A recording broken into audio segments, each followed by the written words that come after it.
welcome to or welcome back to my YouTube channel if you're new around here.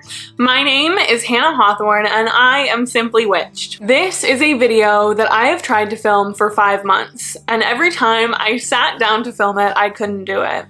I have written 3 separate scripts for this video, and each time I write one, I stare at it until I hate it. And in that time of trying to create this video, the video changed. This video was supposed to be called An Honest Conversation About Wicca. That is still the title, but the substance of the video is not the same. I was supposed to sit down and talk about my personal struggles with Wicca and the parts of the religion that I incorporate into my practice and the parts that I don't. 4 months ago, I posted a video called Becoming a Witch, my story from Christianity to paganism, and it explains my spiritual journey up until the point of becoming a Wiccan. And this video was going to leave off from that point. So if you haven't seen that video and you want to get a better feel for my personal spiritual journey, I would go back and watch that first. I have had a really confusing and complicated relationship with Wicca from the start.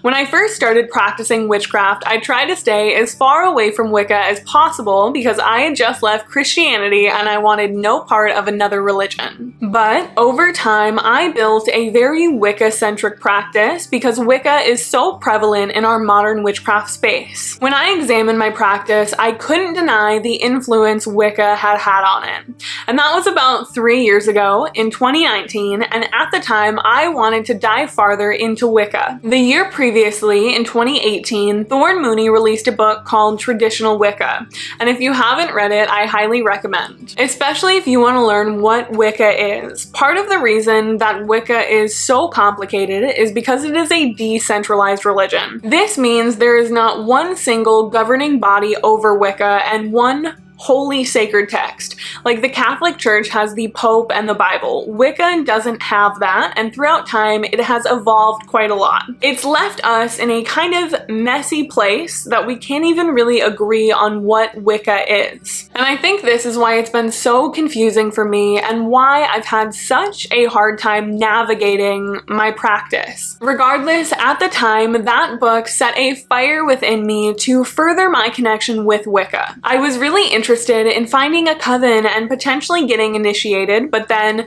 2020 happened, and needless to say, I was not meeting up with anyone and I did not get initiated. But I did begin sharing my practice online, which only further added to my confusion because I got to the internet and I realized that everyone hated Wicca. If for some reason you don't know about this, within the past few years, Wicca has been the topic of a lot of criticism. But prior to this, I wasn't really online, so I didn't keep up with Wiccan discourse. I had never heard people complain about it, and I didn't understand the grievances people had with the religion. And I gotta say, I love the internet for this reason. I have learned so much in the time that I have been online. Being online, I learn new information every day. It challenges my beliefs, and it furthers my spiritual development in ways I don't think would have been possible if I was just by myself reading books. And I really wouldn't be able to branch out in the way I have without hearing the perspective of the people that I have met online. So this leads me into what this video is actually about, because my beliefs have changed again. And this leads me to the question of, am I Wiccan?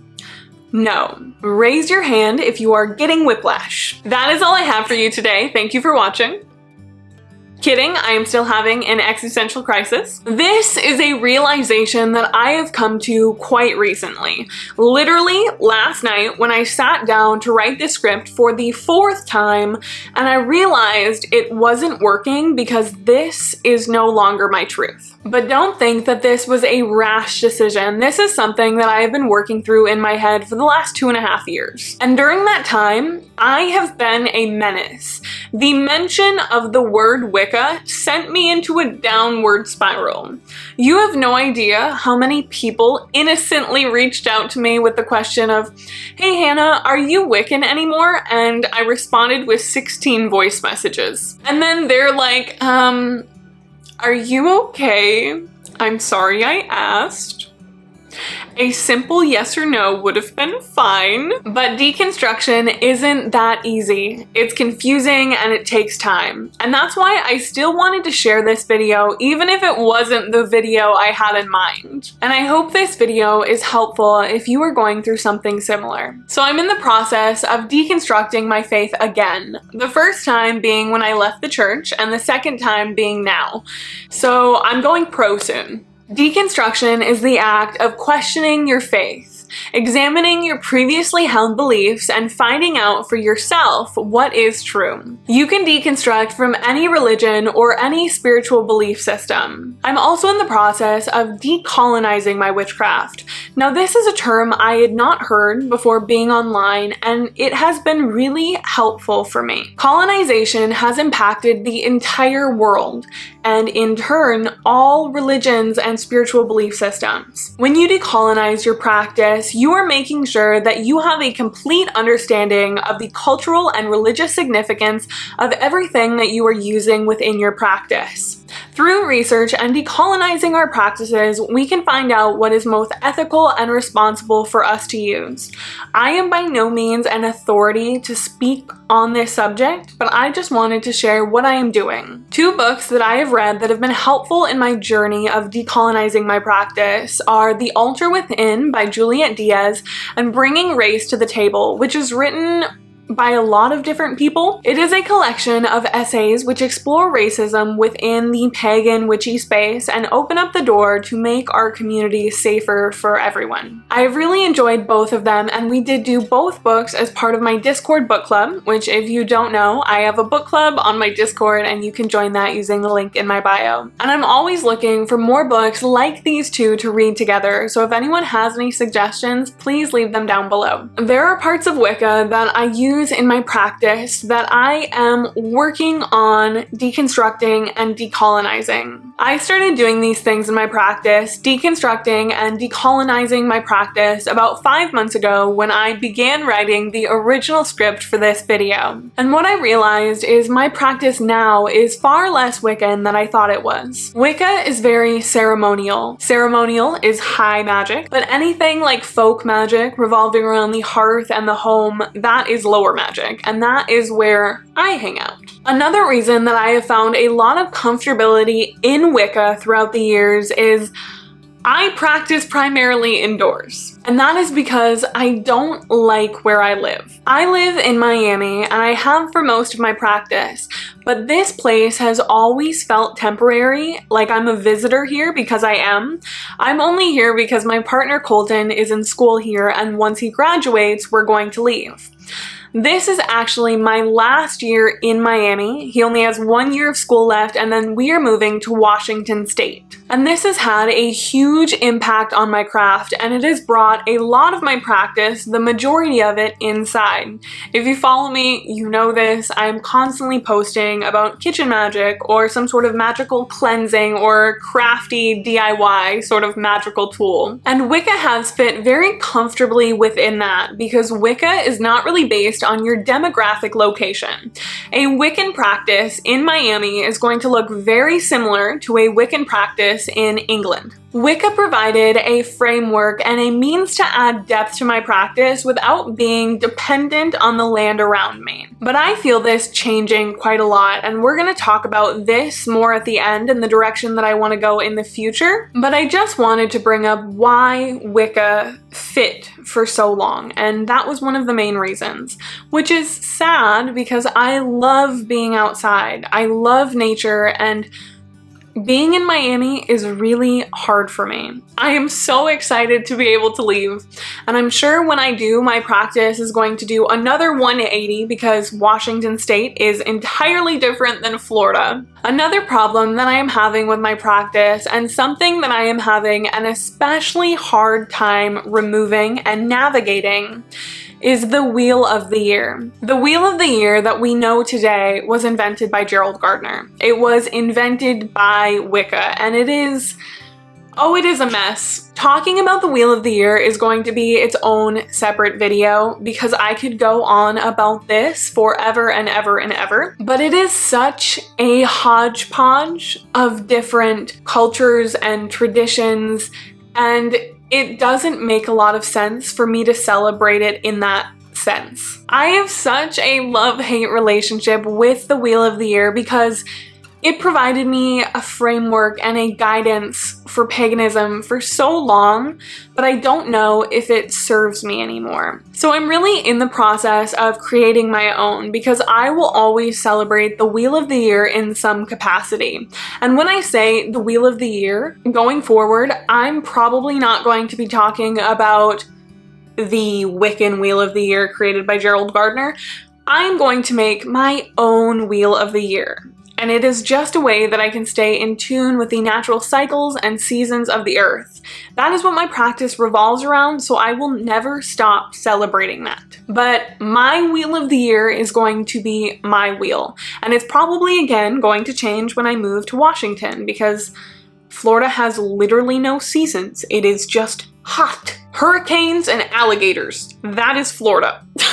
The biggest change that I have had in my own personal Wheel of the Year is I now see it through a lens of astrology, and I follow the sun as it cycles through each of the 12 zodiac signs. I celebrate the sun as it moves into each new zodiac sign, similarly to the way that you would with the Sabbats. And I practice different kinds of magic based on what zodiac sign the sun is located in. This has evolved the way that I see the Sabbats, which if you don't know, they line up with one another. On the spring equinox, the sun moves into Aries. The spring equinox is Ostara, so Ostara is the start of Aries season. The summer solstice, Litha, is the start of Cancer season. Mabon, the autumn equinox, is Libra. And Yule, the winter solstice, is Capricorn. This is actually something that I wrote about in my book, The Magic of Birthdays, so if you already have this, you will know that. I see the zodiac signs in a seasonal perspective.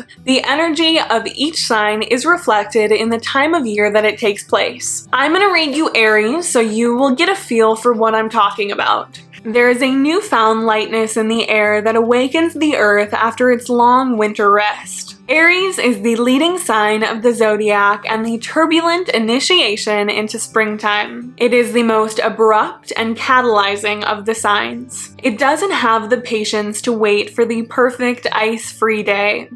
It pushes forth from under the melting snow. The ground is cold and waterlogged with the spring thaw, and although it is too early to plant, life is beginning to stir. Aries leads us through the vestiges of winter in search of the bright, sunny days that lie ahead. That is only the first half of the description of Aries, and I also include correspondences of Aries as well as every other zodiac sign. So you have a list of magical ingredients that you can use to begin working with the energy of whatever zodiac sign it is in your practice. This has been really helpful for me to begin building my own personal Wheel of the Year. When I get a better handle on my Wheel of the Year, I'll probably make a dedicated YouTube video about it.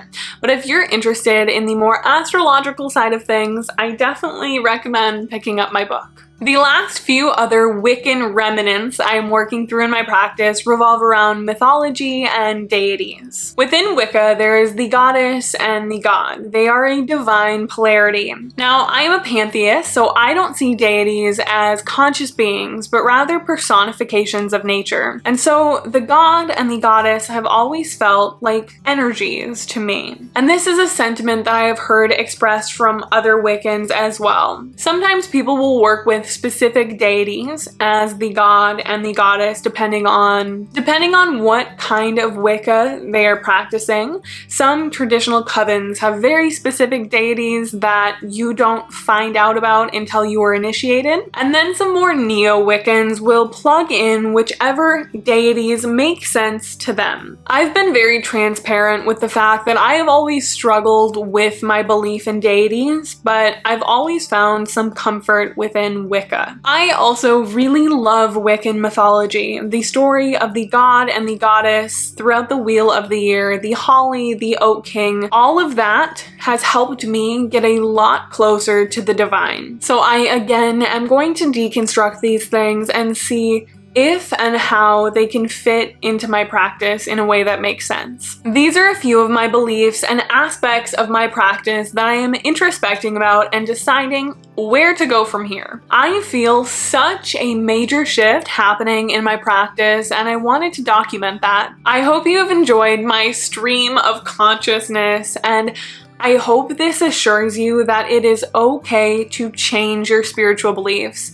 And I'm sure I'm gonna do this a dozen more times in my lifetime. I wanna make it clear that I don't dislike Wicca, and I really appreciate all of the legwork it has done for the occult community. I fully believe that I couldn't be as open about my practice if it wasn't for the Wiccans in the past who worked to destigmatize the craft. I think that Wicca gets a lot of unnecessary hate. This is not me saying that Wicca does not have problems. I'll be the first to admit that. It is part of the reason that I am leaving Wicca, but the conversation surrounding Wicca is so complicated and requires so much nuance. I wish people just took into consideration when they're talking about it. I have no idea what my practice is going to look like in the future, in the next couple days, couple weeks, a year, but I feel so inspired to dive into parts of the craft that I haven't before. I have already made a couple changes in my practice and in my life to allow for this, and I want to show you. The first thing that I did was I redid my altar, and I'm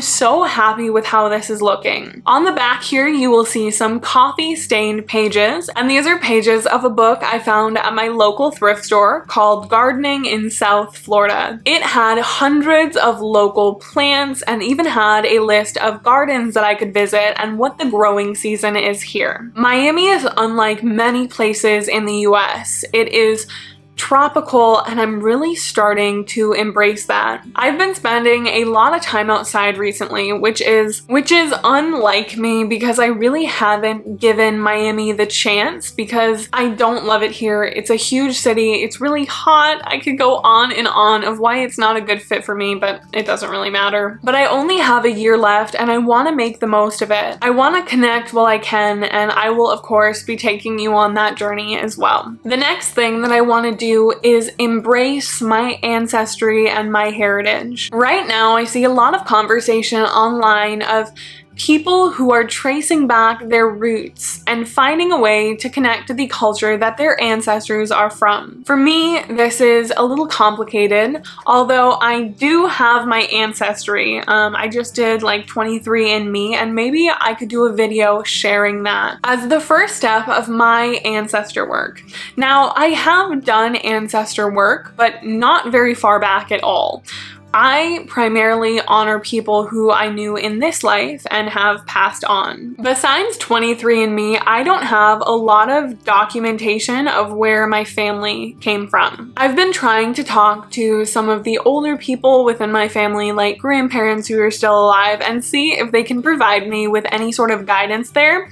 And actually, so I was talking to my dad, and I have no idea how this man never mentioned it before. He said that his grandfather was a French-Canadian fur trapper who moved down from first France to Canada and eventually to Minnesota, where my family is from.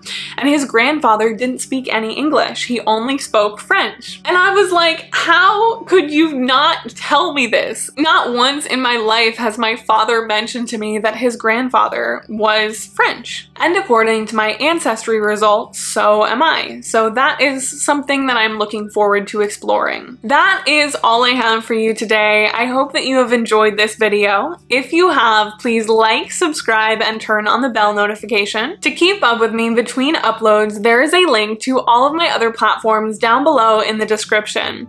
There is also a link to join my Discord and buy my book if you are interested. So until next time, have a magical rest of your day, blessed be, and goodbye everyone.